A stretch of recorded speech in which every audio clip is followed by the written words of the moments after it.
تاہم میں بتانا یہ چاہ رہا ہوں کہ میں نے چند چیزیں جو آپ کے سامنے رکھی ہیں کسی شیعہ نے نہیں کہا، یہ آپ کے سنیوں کے آپ کے اکابرین ہیں، جس سے پتہ چلا کہ اہل بیت سے محبت کرنا شیعت نہیں، یہ عین ایمان. اور ایک موقع پر حضور شیخ الاسلام نے، ہم چند ان کے شاگرد گھر میں بیٹھے ہوئے تھے، تو بات کوئی چل رہی تھی، تو اس میں حضور شیخ الاسلام نے ہمیں ایک نصیحت کی اور فرمایا کہ بیٹے زندگی میں کبھی اپنے امتحان کا جائزہ لینا ہو کہ ایمان کے کس پانی سمجھنا ہو، ایمان کو دیکھنا ہو، ایمان کی کیفیت کیا ہے. تو فرمایا سادہ سا ایک معیار دے رہا ہوں جس کو پلے باندھ. فرمایا بیٹے جب کبھی کسی ایسی نشست میں جاؤ، ایسی مجلس میں جاؤ جس میں اہل بیت کی عظمت کی بات، اہل بیت کے فضائل بیان ہو رہے ہوں، فرمایا بیٹے اگر اہل بیت کی عظمت کی بات سن کر دل گھٹن محسوس کرے، تنگی محسوس کرے، تو فرمایا سمجھ جانا ایمان میں خرابی ہے، اپنے ایمان کی خیر مان. فرمایا ایمان سلامت تب ہے کہ اہل بیت کی عظمت کی بات آئے، سن کر دل خوشی سے باغ باغ ہو جائے. اور یہ صرف حضور شیخ الاسلام کا فرمان نہیں ہے، یہی 1.25 لاکھ صحابہ کا عقیدہ تھا. اور یاد رکھیں صحابہ کرام کے پاس جو کچھ بھی تھا وہ عطائے مصطفیٰ تھی. 1.25 لاکھ کے لگ بھگ میرے آقا کے صحابہ کرام تھے. اور صحابہ کرام کہتے ہیں کننا نعرف المنافقین ببغضهم علیہ.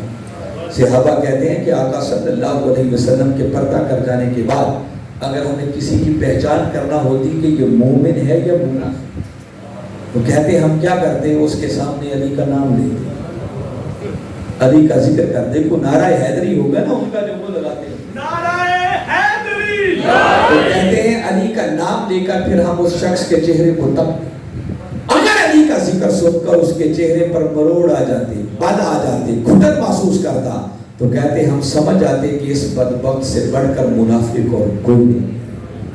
اور اگر علی کا ذکر سن کر اس کے چہرے پر خوشی کی لہر دوڑ جاتی، تو کہتے ہم اسے مومن سمجھ کے گلے لگاتے. الغرض میری اب تک کی گفتگو کا ماحصل یہ ہے کہ لوگوں اہل بیت کی محبت کے بغیر چلا ہی نہیں، اہل بیت کی محبت کے بغیر گزارا. اس لیے اہل بیت کی محبت میں جینا سیکھو اور اہل بیت کی محبت میں. مگر میرا ایک سوال ہے، یہ جو میں نے اتنے زور دے کے اہل بیت کی محبت آپ کو سمجھائی، کیا خیال ہے محبت صرف اس بات کا نام ہے کہ سال کے بعد بس اہل بیت کے نام کا ایک جلسہ کر لیں اور بس بات ختم؟ کیا محبت صرف اسی بات کا نام ہے؟ ہمارے ہاں میں نے جو کچھ دیکھا ہے نا اب تک، میرا انالیسس یہ ہے کہ ہم نے محبت صرف یہی سمجھی ہے کہ بس سال کے بعد امام علی مقام امام حسین علیہ السلام اور اہل بیت کے نام کا ایک جلسہ کر لیا، بس اللہ اللہ کا خیر. یاد رکھیں محبت اس چیز کا نام، محبت کچھ اور تقاضے کرے. میں جتنی جگہوں پر خطاب کرنا چاہتا ہوں، بہت ساری جگہوں سے منتظمین کی طرف سے ڈیمانڈ ہوتی ہے کہ علامہ صاحب ہمیں یہ بتائیں کہ کربلا میں شہادتیں کیسے ہوئی تھی، علی اکبر کی شہادت کیسے ہوئی، علی اصغر کی شہادت کیسے ہوئی، دیگر شہادتوں کا ذکر کرتے ہیں، پھر امام علی مقام کی اپنی شہادت کیسے ہوئی، کتنے تیر لگے، کتنے نیزے لگے، کس طرح سلطنت سے جدا ہوا، پھر کس طرح لٹا پھٹا قافلہ دمشق اور شام کے بازاروں سے ہوتے ہوئے یزید کے دربار میں پہنچا، اور پھر کیسے مدینہ. یاد رکھیں کہ ان ساری چیزوں کو بیان کرنا، ان کو سننا اور ان واقعات کو سن کر آنسو بہانا، یہ سب کچھ اللہ کی بارگاہ میں بطور عبادت کرنا، اس میں رتی برابر بھی شک کی کوئی گنجائش. عبادت ہے، ان ہستیوں کا ذکر کرنا بھی عبادت ہے، سننا بھی عبادت ہے، اور ان کے غم میں آنسو بہانا بھی. وہ الگ بات ہے کہ جو کچھ آپ نے سوشل میڈیا پر دیکھا ہے کہ سنا ہے کہ اس مرتبہ محرم کے دنوں میں کسی نام نہاد شخص نے اپنے بیٹے اور بیٹی کی شادی، اب سنا کوئی ترتیب بھی آنا شروع کر دیا. حقائق کیا ہے وہ خدا بہتر جانتا ہے، مجھے اس شخص سے غرض نہیں ہے، مگر یہ حقیقت بتا رہا ہوں کہ یہ ایک شخص کا کام نہیں ہے، یہ ایک سوچ ہے، یہ ایک پوری فکر ہے، یہ ایک پورا طبقہ ہے جو یہ سمجھتے ہیں کہ شہادت پر غم کیسے. کہتے ہیں کس کس شہادت پر غم؟ یہ ایک عظیم نعمت ہے، اس پر رونے کی ضرورت کیا؟ اور محرم کے دنوں میں شادی کیوں نہ کریں؟ کیا شریعت نے منع کیا ہے؟ ایک بات یاد رکھ لیں جو میں نے کہا ہے پہلے بھی کہ غم حسین میں رونا یہ عین عبادت ہے۔ کیا ہے؟ کوئی پوچھے کہ کیوں، تو دلیل بڑی سادہ سی ہے کہ غم حسین میں رونا یہ خود سنت مصطفیٰ ہے، اور قمری والے آقا صلی اللہ علیہ وسلم کی سنت پر عمل کرنا ہی حقیقت میں عبادت ہے۔ ابھی یہ شہادت ہوئی نہیں تھی، میرے آقا صلی اللہ علیہ وسلم تو فقط اس شہادت کا تصور کر کے آسمان۔ میں آپ کو واقعات کی تفصیل میں بھی نہیں جانا چاہتا، حتیٰ کہ شہادت کے دن ام سلمہ رضی اللہ تعالیٰ عنہ میرے آقا صلی اللہ علیہ وسلم نے اپنی ظاہری حیات مبارکہ کے اندر ایک مٹی حضرت ام سلمہ کو عطا کی اور فرمایا تھا ام سلمہ اس مٹی کو سنبھال کے رکھنا اور اسے دیکھتی رہنا، جس دن یہ مٹی خون میں بدل جائے بس سمجھ لینا آج میرے نواسے حسین کو شہید کر دیا گیا۔ اور وہ کربلا کی مٹی تھی جو جبریل امین علیہ السلام نے لا کر آقا کی خدمت میں پیش کی تھی کہ یا رسول اللہ صلی اللہ علیہ وسلم یہ وہ سرزمین ہے اور یہ اس سرزمین کی مٹی ہے جہاں آپ کے نواسے حسین کو شہید کیا۔ ام سلمہ رضی اللہ تعالیٰ عنہ کہتی ہیں کہ دوپہر کا وقت تھا، میں سوئی ہوئی تھی، آرام کر رہی تھی، خواب دیکھا کہ قمری والے آقا صلی اللہ علیہ وسلم ہیں، آپ کے چہرے پر پریشانی کے آثار ہیں، معلوم ہوتا ہے کوئی لمبا سفر کر کے آئے ہیں، اور دست مبارک میں ایک شیشی ہے جس میں خون نظر کہتی ہے صورتحال دیکھی تو میں نے خواب میں آقا صلی اللہ علیہ وسلم کی بارگاہ اقدس میں عرض کیا کہ آقا یہ پریشانی کیسے، آپ کہاں سے تشریف لا رہے ہیں، یہ شیشی میں خون کیسا؟ میرے آقا صلی اللہ علیہ وسلم فرمانے لگے کہ ام سلمہ میں ابھی اپنی مقتل حسین سے آج میرے نواسے حسین کو شہید کر دیا گیا ہے، اور یہ جو شیشی اور اس پہ خون دیکھ رہی ہو، فرمایا آج سارا دن کربلا کے میدان میں 72 شہیدوں کا خون اس شیشی میں جمع کرتا۔ اس بات پر بھی امت کا اجماع ہے کہ اگر خواب میں قمری والے آقا صلی اللہ علیہ وسلم نظر آئیں تو وہ یقیناً قمری والے آقا ہی ہوتے ہیں۔ تو میرے آقا ظاہری حیات مبارکہ کے اندر بھی فقط شہادت کا تصور کر کے آنسو بہانے، اور جس دن نواسہ رسول کی شہادت ہوئی حضرت ام سلمہ کو خواب میں زیارت کروا کر اپنی کیفیت سے آگاہ کر کے بتا دیا کہ شہادت حسین پر مجھ مصطفیٰ کو غم کتنا ہے۔ ام سلمہ کہتی ہیں کہ میں چونکے اٹھ پڑی جب یہ خواب دیکھا، اور مجھے آقا کا فرمان یاد آیا اور بھاگ کر جا کر میں نے اس مٹی کو دیکھنا چاہا۔ کہتی ہیں کہ میری حیرت کی انتہا نہ رہی کہ جب میں نے اس شیشی کو جا کر دیکھا جس میں مٹی رکھی ہوئی تھی، تو کہتے ہیں واقعتاً اس دن وہ مٹی خون میں بدل چکی تھی۔ بعد میں پھر حقائق و واقعات سے پتہ چلا کہ عین وہی دن تھا، وہی وقت تھا جب نواسہ رسول کو شہید کر۔ اس لیے میں نے کہا کہ غم حسین میں رونا یہ خود سنت مصطفیٰ ہے، اور آقا کی سنت پر عمل کرنا ہی عین عبادت ہے۔ رہ گئی یہ بات کہ محرم کے دنوں میں شریعت نے شادی کرنے سے کہاں منع کیا ہے؟ منع نہیں کیا ہے۔ کوئی محرم کے دنوں میں شادی کرے گا تو نکاح ہو جائے گا، باطل نہیں ہوگا، حرام نہیں ہوگا، حلال ہوگا۔ مگر منڈی والوں مجھے سادہ سی بات بتا دو، اگر ہمارے گھر میں ماتم ہو جائے، کوئی فوتید کی ہو جائے، تو رکھی ہوئی طے شدہ شادیاں وہ بھی لوگ موخر کرتے ہیں، حتیٰ کہ اگر کسی ہمسائے کے گھر میں کوئی ماتم فوتید کی ہو جائے تو اخلاق کا تقاضا یہ بنتا ہے کہ تب بھی کوئی ایسی شادی نہ کی۔ تو مجھے بتائیں شریعت نے منع کیا ہے کہ اگر کہیں فوتید کی ہو جائے تو تم شادی نہیں کر سکتے؟ شریعت نے منع نہیں کیا، اخلاقی تقاضے ہیں۔ ارے اگر کسی پڑوسی کے گھر ایسا ماتم ہو جائے تب اخلاق کا تقاضا ہے کہ شادی نہیں کرتے، تو یہ تو بارگاہ رسالت اور میرے آقا کی آل پر محرم کے مہینے میں اور 10 محرم کے دن ظلم و بربریت کے جو پہاڑ توڑے گئے، اگر تھوڑا سا بھی قمری والے آقا صلی اللہ علیہ وسلم کی بارگاہ کا حیا ہو، ادب ہو، ایمانی غیرت موجود ہو، تو کم از کم کوئی کلمہ پڑھنے والا محرم کے ان دنوں میں ایسی خوشی کرنے کی جسارت حسینیت زندہ باد حسینیت زندہ باد یزیدیت مرد آباد یزیدیت مرد آباد مگر دوسری طرف میں آپ کو سمجھانا چاہ رہا ہوں کہ کیا محبت حسین کا تقاضا صرف یہ ہے کہ سال میں ایک جلسہ کریں؟ آج ہماری صورتحال یہ ہے کہ حسین نے اپنا سب کچھ قربان کر کے جس دین کو بچایا، آج ہماری صورتحال یہ ہے کہ ہم سے اس دین پر عمل نہیں۔ میں صحیح کہہ رہا ہوں کیا غلط کہہ رہا ہوں؟ آپ زندگی بیت گئی ہے نا سنتے ہوئے کہ نواسہ رسول نے کٹے ہوئے سر کے ساتھ نیزے کی نوک پر بھی قرآن سنا ہے، ایسے ہی ہے۔ تو ذرا ہم اپنے گریبانوں میں جھانک کر دیکھیں، ہم بھی حسین سے محبت کے دعوے دار ہیں، مگر ہمارا حال یہ ہے کہ حسین نے سب کچھ قربان کر کے جس قرآن کو بچایا ہے، آج امت کا عالم یہ ہے کہ ہم ایک ڈھنگ کے ساتھ وہ قرآن پڑھنا۔ ذرا اندازہ کریں جس امت کو پڑھنا نہیں آتا تو ان کو سمجھ کی نہیں، اور چند صورتوں کا معنی بھی ہمیں کوئی نہیں آتا جو ہم نے روز نماز میں تلاوت کرنا۔ اس سے بڑا بھی کوئی امت پر سوال ہو سکے؟ اس سے بڑا قوم پر اور دین پر سوال کیا ہو؟ اور ذرا ایک لمحے کے لیے سوچیں کہ جس امت کو قرآن پڑھنا نہیں آتا، جس کو سمجھ نہیں ہے، تو انہوں نے قرآن پر عمل خار کرنا۔ اس لیے میں چاہتا ہوں کہ ایک عزم تو آج جو فکر حسین آپ کو دینا چاہ رہا ہوں، یہ عزم کر کے اٹھے، زندگی میں کوئی تبدیلی بھی تو آنی چاہیے نا۔ کیا ساری زندگی بس یہ روایتی کام ہی چلتے رہے؟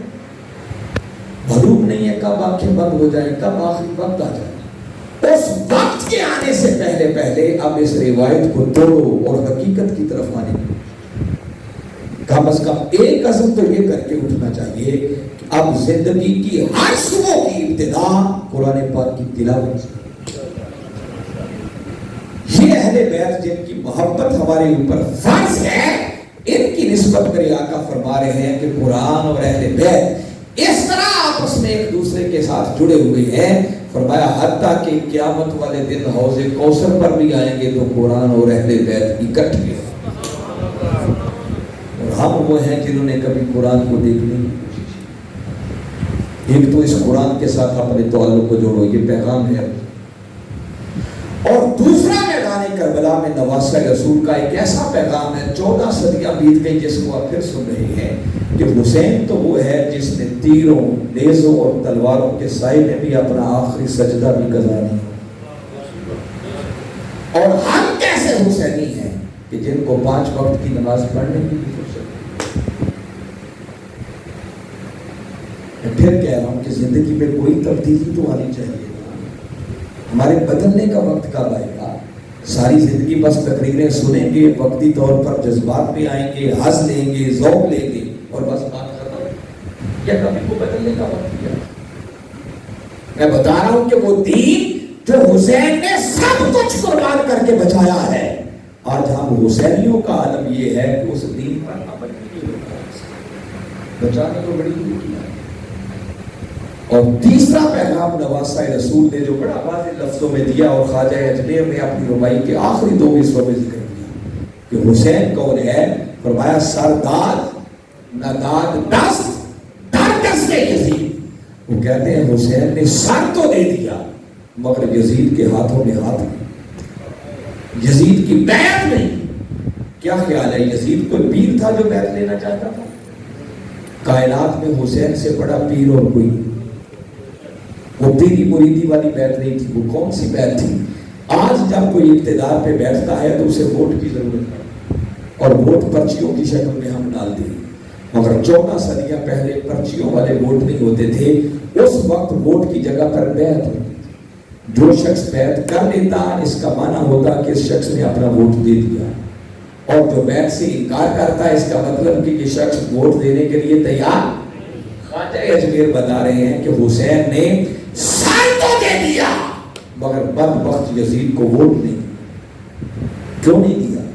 یزید زانی تھا، شرابی تھا، چور تھا، اللہ اور اس کے رسول کا مذاق اڑانے والا تھا، شریعت کی حدوں کو توڑنے والا تھا، عورتوں کی عصمت ریزی کرنے والا تھا، غریبوں کے حقوق پر ڈاکے ڈالنے والا تھا۔